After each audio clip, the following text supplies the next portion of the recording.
Metro পা রাখছে দেশের প্রাচীনতম সরকারি বিজ্ঞান জাদুঘরে।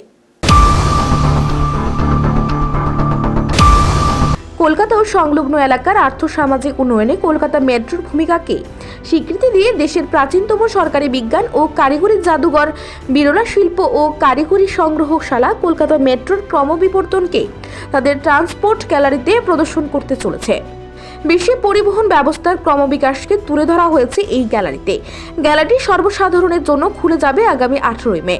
চাকার আবিষ্কার থেকে শুরু করে আজকের বিদ্যুৎ চালিত গাড়ি অবধি এসে পৌঁছানোর এই সফর গল্পের আকারে বিভিন্ন ছবি, মডেল এবং সংক্ষিপ্ত ভিডিওর মাধ্যমে তুলে ধরা হবে এখানে, যেখানে গুরুত্ব দিয়ে তুলে ধরা হবে কলকাতা মেট্রোর প্রায় 40 বছরের পথ চলার গল্প।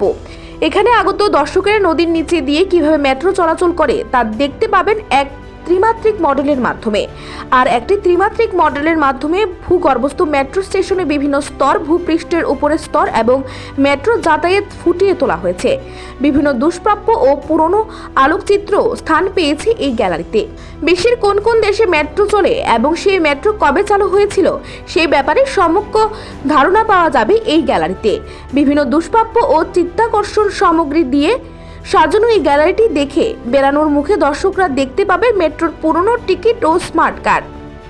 1959 সালের স্থাপিত এই সংগ্রহশালা ফেলে আসা সময়কে ফিরে দেখাবে, যা এই জাদুঘরের বাড়তি আকর্ষণ।